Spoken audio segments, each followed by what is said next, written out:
Hi and welcome to WCG's Smart Garden here at the Game Fair. First of all, you're greeted by this gorgeous archway created by Morton Morrell's Level 3 floristry students, incorporating lots of really nice exotic flowers. It really is a stunning entrance into our gardens. And then the design of the show garden is based on 4 different concepts. The first garden we're going to see here is the climate change garden, which showcases a range of plants and garden design ideas that are ideal for the ever-adapting climate crisis that we're in currently. Plants that are much more adaptable to drought, but also to flooding conditions as well. So you can see here we've got lots of nice things which are still very beneficial for pollinators. Echinopsis here, sedums, the ice plants, really nice penstemons here, and lots of grasses.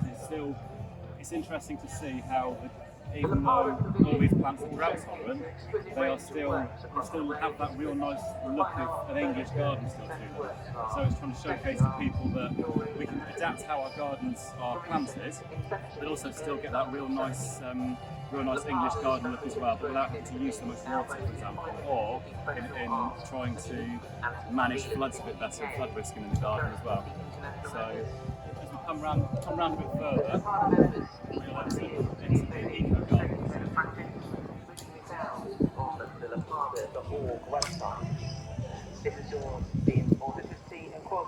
So the eco garden here is selling the concept of really packing in as much as we can into our gardens for the beneficial pollinators and insects that we have here in the UK. It's so important that we look after pollinators and things nowadays, because such a vast majority of the food that is produced in this country relies on pollinators, and without them it really means we heavily rely then on imports into the UK rather than being able to try and grow a little bit more self-sufficiently here in the UK.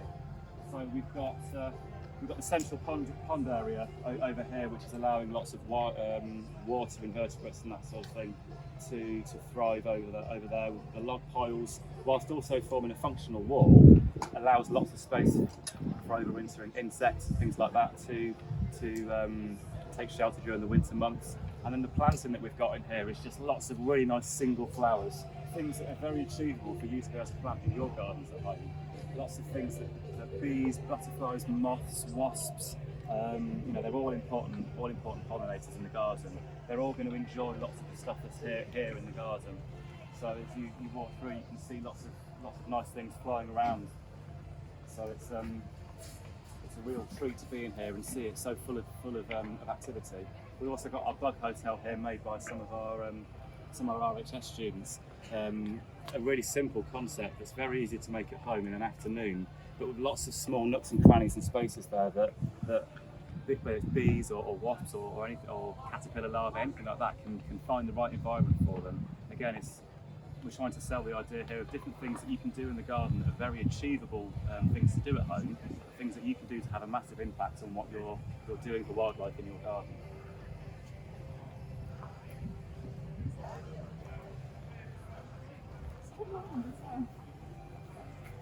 And then here in our wonderful marquee we've got plant produce and cider sales, and we're also then exhibiting lots of our fantastic sponsors who without our sponsors the show garden wouldn't have been possible. So we thank those, and you can get lots of information about the fantastic elements that they've been able to allow us to build into the garden.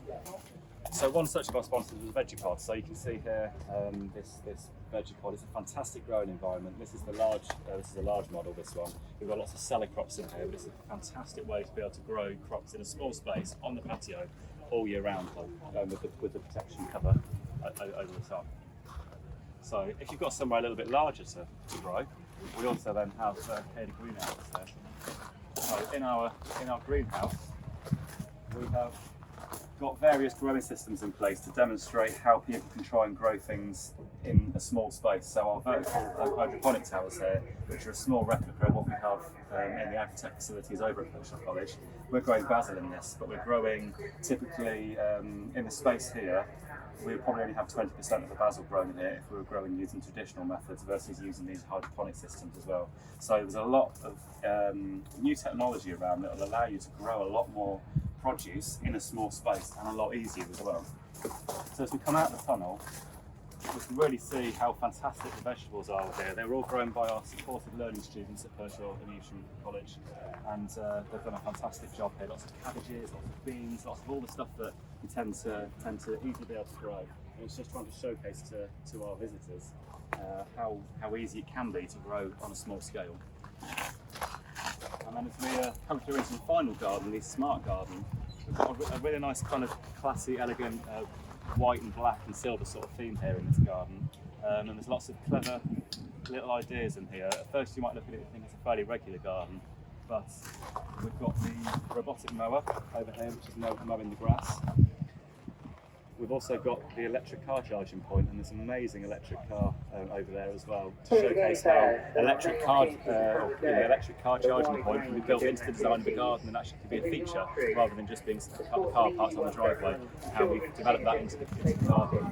We've got lots of fantastic, nice plants here, the acanthus and Phytosporums, and these really nice Italian cypress. It just gives a real nice, elegant sort of look to offset all the technology that we've built into this garden.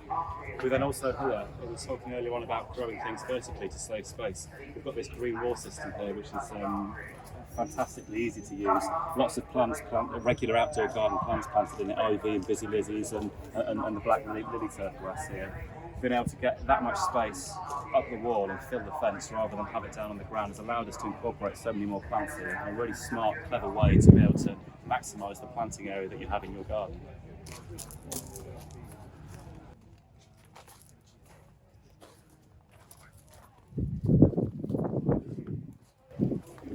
So thank you for joining me on this tour around Pershore College and Morton College's Smart Garden here at the Game Fair. Hopefully we'll see you over the next 3 days.